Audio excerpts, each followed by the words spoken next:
चलिए आगे बढ़ते हैं, आपको बताते हैं कि उत्तर प्रदेश और उत्तराखंड में क्या विशेष रहने वाला है, खास रहने वाला है। आज सबसे पहले बात उत्तर प्रदेश की।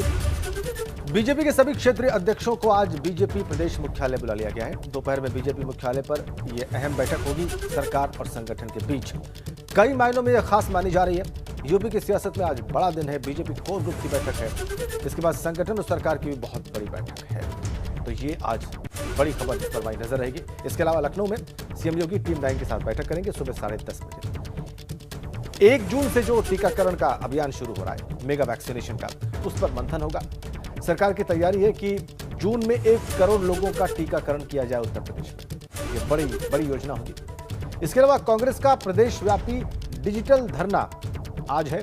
बेसिक शिक्षा मंत्री की बर्खास्तगी की मांग कर रही है कांग्रेस, और बिना टीकाकरण 12वीं की परीक्षा न हो, इसे लेकर कांग्रेस कल पूरे प्रदेश में डिजिटल धरना देगी। प्रदेश के सभी 75 जिलों में कांग्रेस कार्यकर्ता धरना देंगे। प्रदेश कार्यालय में प्रदेश अध्यक्ष अजय लल्लू डिजिटल धरने में शामिल होंगे। यूपी के बाद अब उत्तराखंड में क्या रहेगा, खास बताते हैं आपको। आज टेहरी के दौरे पर रहेंगे सीएम तीरथ सिंह रावत। जिला अस्पताल बौराड़ी जाएंगे सीएम, जहां पर हाइड्रो इंजीनियरिंग कॉलेज भागीरथीपुरम का निरीक्षण मुख्यमंत्री तीरथ सिंह रावत को करना है। इसके अलावा उत्तराखंड में आज और कल के दिन पर्वतीय क्षेत्रों में बारिश का अनुमान है। कहीं पर बारिश हो सकती है। मैदानी इलाकों में तेज हवाएं चलने की संभावना है। मौसम विभाग ने यह अलर्ट जारी किया है। आगे बढ़ते हैं और खबर अलीगढ़ से है। अलीगढ़ में जहरीली शराब कांड में मरने वालों की संख्या लगातार बढ़ती जा रही है, और इसमें से कई लोग ऐसे थे जो अपने घर में इकलौते कमाने वाले थे।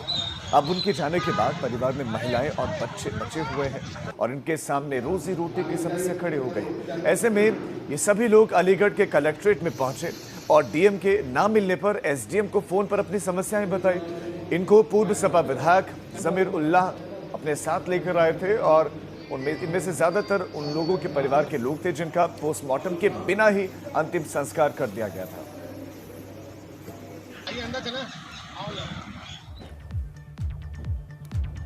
इधर महोबा में कचरा गाड़ी में शव रखकर पोस्टमार्टम हाउस ले जाने के मामले में एबीपी गंगा की खबर का बड़ा असर पड़ा। इस मामले में अब जांच के आदेश दे दिए गए हैं। खरेला थाना पुलिस ने शव को कचरा गाड़ी में रखा था, जिसका वीडियो वायरल हो गया था। एबीपी गंगा पर खबर को प्रमुखता से दिखाए जाने के बाद एएसपी ने जांच के आदेश दिए। सीओ चरखारी को 24 घंटे में रिपोर्ट देने का आदेश दिया गया है, और इस मामले में रिपोर्ट के बाद आरोपी पुलिसकर्मी पर कार्रवाई भी होगी। प्रकरण का तत्काल संज्ञान लेते हुए क्षेत्राधिकारी चरखारी को निर्देशित किया गया है कि वे 24 घंटे के अंदर इस प्रकरण की जांच करके आख्या प्रस्तुत करें। जांच उपरांत इस प्रकरण में अग्रिम कार्रवाई की जाए। और अब प्रतापगढ़ से बड़ी खबर है, जहां पर शादी के 5 दिन पहले किशोरी का अश्लील वीडियो प्रेमी ने सोशल मीडिया पर वायरल कर दिया। किशोरी की शादी तय होने से ये प्रेमी आहत था, और अपने 3 दोस्तों के साथ इसने किशोरी के साथ गैंगरेप किया, और गैंगरेप के समय किशोरी का वीडियो अश्लील बना लिया और उसको सोशल मीडिया पर वायरल कर दिया। जिसके बाद पुलिस महकमे में हड़कंप मचा हुआ है। पुलिस ने प्रेमी समेत 4 युवकों के खिलाफ गैंगरेप का मुकदमा दर्ज करते हुए एक गैंगरेप के आरोपी को गिरफ्तार कर लिया है।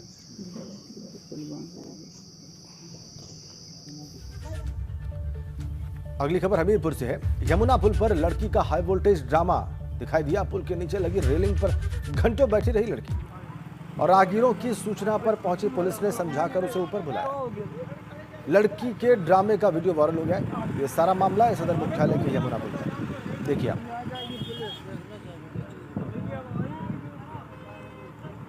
अबे इसको उठवा बे किसी तरह बे, मुड़ा ना जाए। शांत हो, वीडियो चक्कर में कूद ना जाए, बवाल ना करवाओ।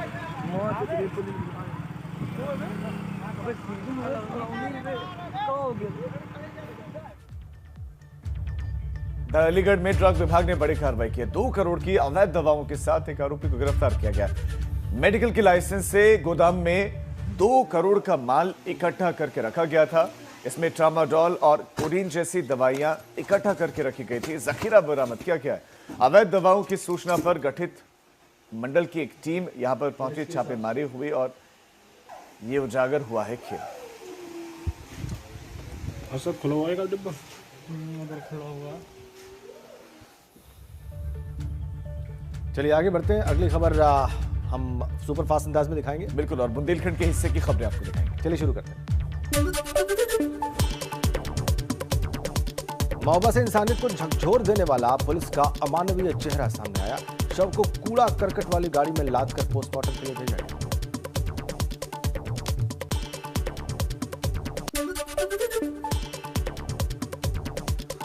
माता में दूल्हा दुल्हन को लेकर आ रही 4 पहिया गाड़ी पलटी, दूल्हा दुल्हन समेत गाड़ी सवार सभी लोग गंभीर रूप से घायल। तेज रफ्तार वाहन को बचाने के चलते यह हादसा हुआ। हमीरपुर में यमुना पुल में लड़की का हाई वोल्टेज ड्रामा। यमुना नदी में कूदने आई थी लड़की, पुल के नीचे लगी रेलिंग पर घंटों बैठी रही। राहगीरों की सूचना पर पुलिस पहुंची, समझा बुझाकर ऊपर गिराया। जालन में मोदी सरकार के 7 साल पूरे होने पर सेवा ही संगठन अभियान के तहत गांव पहुंचे सदर विधायक गौरीशंकर वर्मा। वैक्सीनेशन कैंप लगवाकर ग्रामीणों को किया गया जागरूक और खुद ही गांव में सैनिटाइजेशन भी किया। तो बुंदेलखंड की खबरें आपने सुपरफास्ट अंदाज में देखी। आइए आगे बढ़ते हैं, कुछ और खबरों का रुख करते हैं। आज टिहरी दौरे पर आएंगे मुख्यमंत्री तीरथ सिंह रावत। जिला अस्पताल बौराड़ी जाएंगे मुख्यमंत्री। हाइड्रो इंजीनियरिंग कॉलेज भागीरथीपुरम का वो निरीक्षण करेंगे। तो आज टिहरी के दौरे पर उत्तराखंड के मुख्यमंत्री तीरथ सिंह रावत। जिला अस्पताल बौराड़ी जाएंगे मुख्यमंत्री, स्थितियों को देखेंगे वहां पर। हाइड्रो इंजीनियरिंग कॉलेज भागीरथीपुरम का भी वो निरीक्षण करेंगे। तो आज टिहरी के दौरे पर मुख्यमंत्री तीरथ सिंह रावत।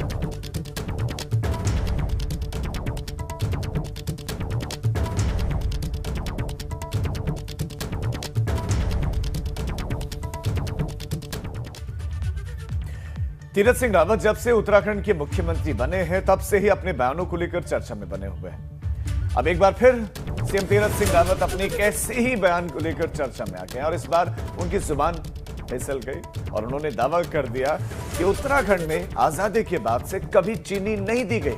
दरअसल शुक्रवार को ही सीएम तीरथ सिंह रावत ने कैबिनेट की मीटिंग में चीनी देने का फैसला किया था और इसके तहत 3 महीने यानी कि जून, जुलाई और अगस्त के महीने में 2 किलो चीनी कार्ड पर 25 रुपए प्रति किलो के हिसाब से दी जाएगी। सीएम तीरथ सिंह रावत उत्तरकाशी के दौरे पर थे और इसी दौरान उन्होंने मंच से कह डाला कि आजादी के बाद पहली बार कोई सरकार अगर चीनी देने का काम सुख दुख आपदा में कर रहे हैं तो वो बीजेपी की सरकार करने जा रही है। सीएम के मुंह से शब्द क्या छूटे, सोशल मीडिया पर वायरल हो।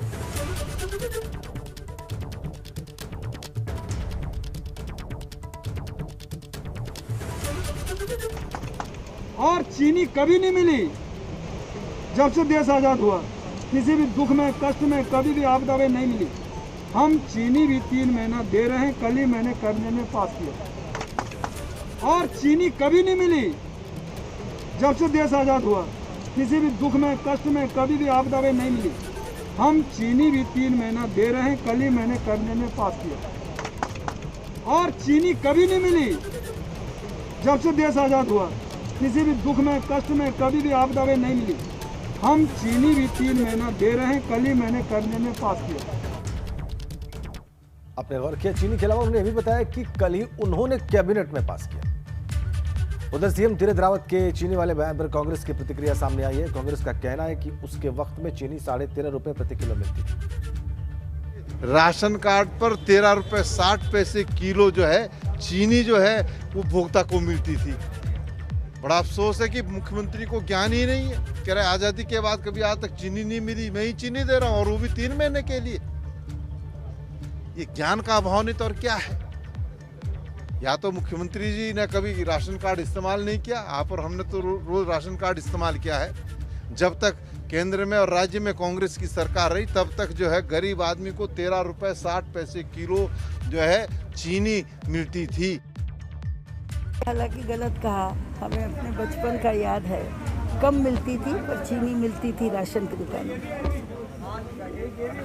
तो ये गलत कहा, ये तो उन्हें राय देने वाले और सुझाव देने वाले जाने। चलिए आगे बढ़ते हैं और पश्चिमी उत्तर प्रदेश की खबरें आपको सुपरफास्ट अंदाज में दिखाते हैं। चलिए प्रारंभ करते हैं। अलीगढ़ शराब कांड में अब तक 5 मुकदमे दर्ज, 10 लोग गिरफ्तार, 2 मुख्य आरोपी फरार। फरार आरोपियों पर 50-50 हजार का इनाम घोषित। शराब से अब तक 25 लोगों की मौत। आगरा में बसपा जिला अध्यक्ष को मारी गई गोली। चुनावी रंजिश में धारा सिंह को मारी गई गोली। घायल बसपा जिला अध्यक्ष अस्पताल में भर्ती। थाना ताजगंज इलाके का मामला। बागपत में जिलाधिकारी राजकमल यादव ने खेकड़ा गेहूं क्रय केंद्र का निरीक्षण किया। केंद्र प्रभारी को किसानों के साथ मधुर व्यवहार रखने के निर्देश दिए। क्रय केंद्र पर कोविड-19 का पालन करने पर भी जोर दिया। नोएडा फेज 2 थाना इलाके के अंतर्गत सेक्टर 93 स्थित एटीएस सोसाइटी में देर रात चल रही रेव पार्टी पर पुलिस ने छापेमारी की और पुलिस ने सोसाइटी से 6 युवतियां और 11 युवकों को हिरासत में लिया। थाना रेव पार्टी में एक विदेशी महिला भी बताया जा रहा है शामिल। गाजियाबाद के मोदी नगर में एक युवक के कई वीडियो वायरल हो रहे हैं। वीडियो में युवक कार में सवार होकर हाथ में हुक्का लेकर स्टंट करते दिल्ली मेरठ हाईवे पर दिखाई दे रहा है। वीडियो वायरल होते ही पुलिस हरकत में आई और आरोपी युवक को गिरफ्तार कर लिया गया। सिक्किम में शहीद हुए मेरठ के लाल का पार्थिव शरीर उनके आवास पर पहुंचा, जहां सैन्य सम्मान के साथ अंतिम संस्कार किया गया। उत्तरी सिक्किम की 15,000 फीट की चोटी पर देश की रक्षा कर रहे मेरठ के मटौर गांव निवासी कैप्टन श्रेयांश कश्यप 28 मई को शहीद हो गए थे। हाथरस जिले में एक दुल्हन लाखों के जेवर, नकदी और 3 मोबाइल लेकर फरार हो गई। दुल्हन ने खाने में बेहोशी की दवा मिला दी। जब घर वालों की आंख खुली तो उन्हें न गहने मिले न दुल्हन। 1 महीने पहले ही शादी हुई।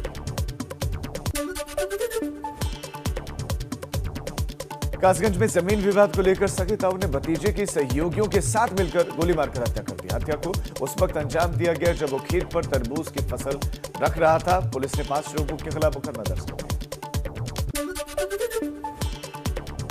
फिरोजाबाद पुलिस ने वाहन चोरी करने वाले अंतर जनपदीय गैंग का खुलासा किया।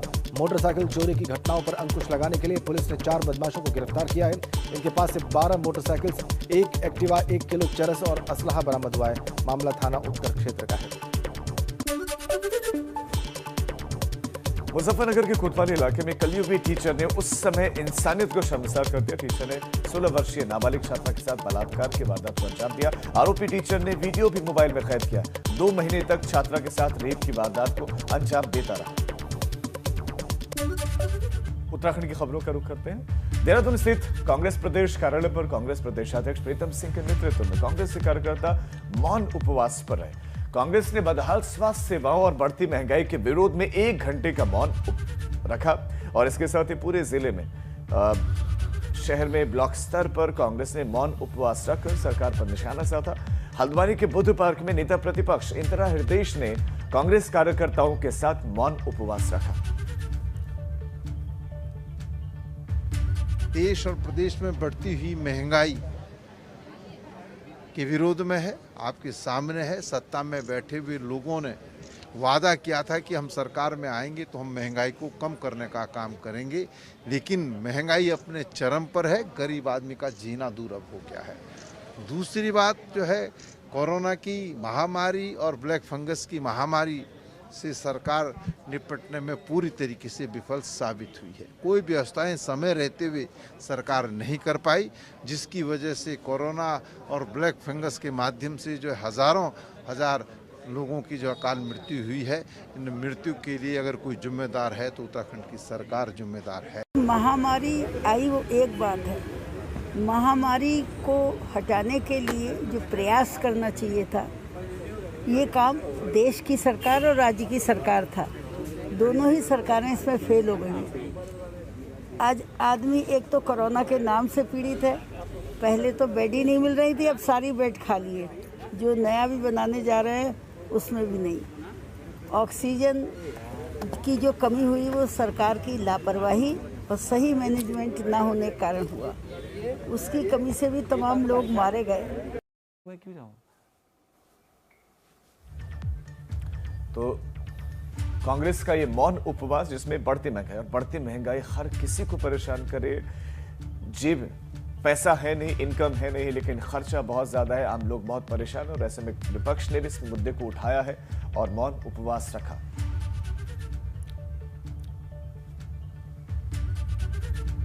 तो कांग्रेस ने उत्तराखंड में विरोध प्रदर्शन किया महंगाई को लेकर। बिल्कुल। और अब आगे बढ़ते हैं उत्तराखंड की खबरें सुपरफास्ट अंदाज में। चलिए शुरू करते हैं।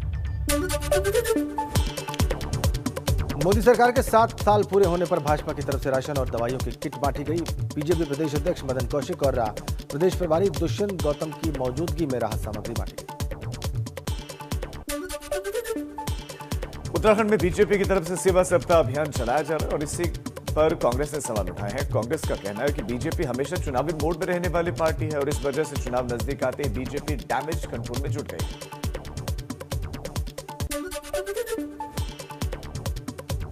देहरादून की रायपुर थाना पुलिस ने पति की हत्या करने वाली पत्नी और उसके प्रेमी को गिरफ्तार कर लिया है। पुलिस का कहना है कि शादी के बाद से ही पति पत्नी के बीच झगड़ा चल रहा था। हरिद्वार के लक्सर में एबीपी गंगा की खबर का बहुत बड़ा असर हुआ है। सिंचाई मंत्री खुद 31 मई को तटबंध का जायजा लेने के लिए पहुंच रहे हैं। आपको बता दें कि 2017 की बाढ़ में तटबंध टूट गया था और तभी से मांग उठ रही थी कि इसकी मरम्मत की जाए। रुड़की में रविवार देर रात आंधी तूफान ने भारी तबाही मचाई। तेज आंधी की वजह से आम की फसल को बहुत नुकसान पहुंचा है। बारिश से आम की करीब 50% तैयार फसल खराब हो गई। रुद्रप्रयाग में एएनएम सेंटर 4 सालों से बंद पड़ा हुआ। आलम यह है कि सेंटर का इस्तेमाल नहीं होने से खंडहर में यह तब्दील होता जा रहा है और लोग एएनएम सेंटर को खोलने की मांग करते आ रहे हैं, लेकिन उनकी सुनी नहीं जा रही। स्वास्थ्य महकमा इस ओर ध्यान दे ही नहीं रहा। कोरोना काल में पौड़ी में सरकारी राशन के वितरण पर प्रशासन विशेष निगाह रखे हुए। सरकारी राशन की कालाबाजारी रोकने के लिए डीएम खुद फीडबैक ले रहे हैं और साथ साथ डीएम स्टोरेज हाउस का भी निरीक्षण कर रहे हैं। सुपरफास्ट अंदाज में इन खबरों को देखने के बाद अब आइए आगे बढ़ते हैं। उत्तराखंड में मानसून अभी आया भी नहीं है मगर मुसीबत शुरू हो गई। पौड़ी के बैंगवाड़ी गांव में बादल फटने से कई गौशालाएं तबाह हो गई। खेत खलिहानों को भी नुकसान पहुंचा है। ग्रामीणों की सूचना देने पर प्रशासन मौके पर पहुंचा।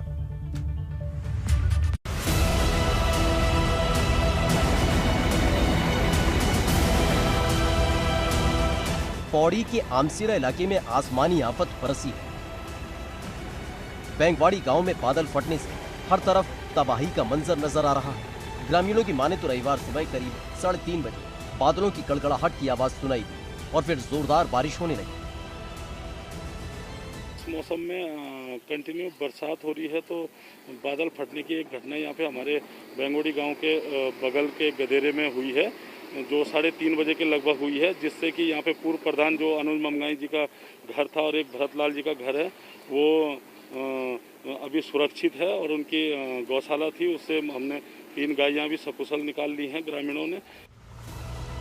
बादल फटने से पानी साथ बहकर आए मलबे में 2 गौशालाएं क्षतिग्रस्त हो गई तो वहीं मलबे में 2 स्कूटी दब गई जिन्हें बाद में किसी तरह से निकाल लिया गया। बादल फटने से बहुत नुकसान हमारी खेती को भी हुआ है, लेकिन ईश्वर का शुक्र है कि जान माल का कोई खतरा नहीं हुआ है। 2 स्कूटियाँ बह गई थी, एक मिल गई है और एक की अभी ढूंढ हो रही है, लेकिन इस तरह की कोई घटना यहाँ पे हुई नहीं है। उधर पौड़ी श्रीनगर नेशनल हाईवे पर भारी तादाद में मलबा आ गया। पानी के साथ बहकर आए मलबे की वजह से हाईवे करीब 1.5 घंटे तक बाधित रहा, जिसे प्रशासन ने काफी मशक्कत के बाद खोला। मौके पे गया था और हमारी राजस्व और पुलिस प्रशासन की पूरी टीम मौके पे गई है। वहाँ पे कोई जान माल का नुकसान नहीं हुआ है, केवल 2-3 गाय फंसी हुई थी, उनको भी रेस्क्यू कर लिया गया है पुलिस और राजस्व की टीम और ग्रामीणों की मदद से। और कुछ लोगों के 1-2 गाड़ियों नुकसान होने की संभावना और इनको बताया जा रहा है, सूचना बताया जा रहा है, और जो रोड थी अभी खोल दी गई है। प्रशासन बादल फटने से हुए नुकसान का आकलन कर रहा है ताकि ग्रामीणों को उनके नुकसान का मुआवजा दिलाया जा सके। एबीपी गंगागिरी, पौड़ी से आलोक रावत की रिपोर्ट।